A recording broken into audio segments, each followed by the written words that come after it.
Before I let you guys go, though, let me ask you briefly about this Black Stars thought that has been running through my mind. We have this season been seeing constantly key members of the Black Stars team perform for their clubs on the European front. I don't want to mention all the names, but several of them, from Kudus to Partey when he's been fit, to even Ayew. Mention them, all of them. Antoine Semenyo scoring goals, Inaki scoring goals, all over the place, performing and doing wonders. Fatal Chahaku has qualified his team Leicester back into the Premier League and even won the Young Player of the Season for his team, plus all the others playing fantastically well for their clubs. But for some time now in the Black Stars, you and I know the story of the Black Stars. Michael, what is the biggest reason why our players seem to perform and do well on the international stage for their clubs, but together as a unit for the Black Stars for some time now, it's simply no work for the Black Stars?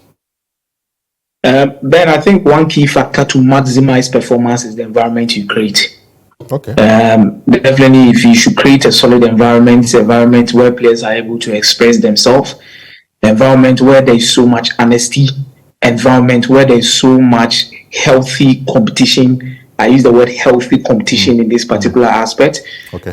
No nepotism or cronyism in that particular state. I think you definitely have the best of players delivering at the end of the day. Because when these players go to their clubs, these things I'm talking about is quite evident over there. Okay. They have the right culture. They have the right environment. Okay. They have healthy competition within their setups. Okay. There's so much honesty in terms of how selections are being done. And nepotism and cronyism is not a factor that really rules over them at their various clubs. And these are things that is to say that these things are present in a setup around the Black Stars. Yes, definitely there is. Because there's purely evidence in everything that we see in and around the Black Stars. Because I believe there's a toxic environment around the Black Stars which we need to solve. Okay. It did not start now. Okay. It has been something that we failed to cure for some time ago. And I'm going to blame two people for the toxicity around this particular Black Stars team. I'll blame one, the management teams that we pick around the Black Stars. The number two, the media. Okay. Because everyone has an interest around the Black Stars, including the media. Okay. And the management team should also find a way in making sure that people will feel that the culture that is within the national team is quite equal. Nobody is bigger than the other. Okay. It's on equal grounds. We are here to fight for our positions. We are here to prove ourselves to the nation first. Not necessarily about any other individual within the team first. Okay. So these are things that I believe that needs to be cleared. And the facet of division within the setup, like this is my clique, this is my clique, this is my clique, within the national team has been a subject of discussion even since Asamoah and the Ayew days. Okay. And this is the thing that we need to sort it out as soon as possible. Then it comes to selection. Someone will travel all the way from maybe Portugal, Spain. They are doing so well within their clubs. Come to the national team, try to get a competitive edge or even be given a chance.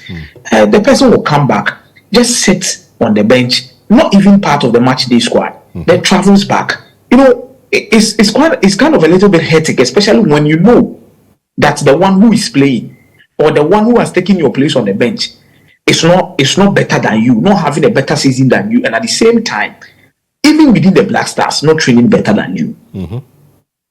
These are things that it won't bring out the best of the team.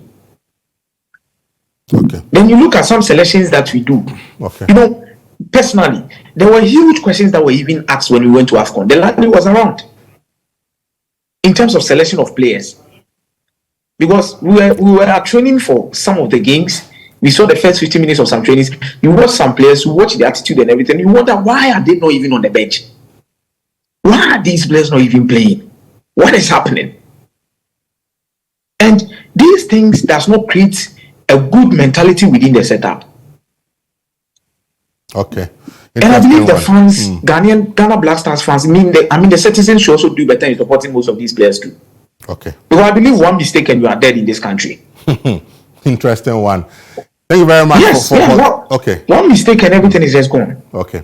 Okay. Let me bring in Delali, Frank, I would say, on that bit before we wrap things up with the two of you. Delali, Frank, I would say, if you can hear me now, your take on also the national team, the Black Stars, and why our players do so well on the national front, but the Black Stars for some years now have been disappointing, to say the least. I think the $1 million question, question that everybody has asked. So, because we watch our players excel so much for the senior team, but unfortunately, we struggle to excel so much for their class, but unfortunately, we struggle to play well. A lot of factors, but I'm going to talk about. I think that player has mentioned it, but I'm going to talk some. One of them is off-pitch issues, and I think off-pitch issues, Akuna has mentioned them clearly. Delali, can you hear me? If you can use one of your earpiece as a microphone, your sound is a bit hollow, so if you can bring it a bit close to your mouth so we can hear you quite well. Okay. I don't know one of the earpiece. We can hear you, yes. Okay, so I was saying that there are lots of factors, but I'm going to start with some few ones. There are off-pitch issues, and I think Akuna talked about the off-pitch issues very well, so I'm not going to go into it. The second thing that I believe we need to start looking at is the system.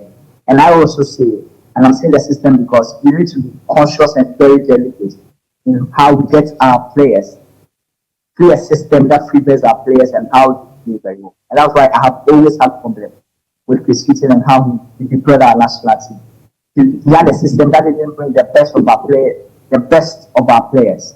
And that's the challenge. Sometimes we need to be very delicate about the coaches and the system we play. National team is not like club side, where a coach can decide how you want to play and 5 players into the system. Yeah. National team will do with what you have. So if you have Mohamed Kudus, you have Antoine Semen, you have Usman Bukari, players that are very offensive. Even our defenders are players that will love to progress the ball more. And we try to defend.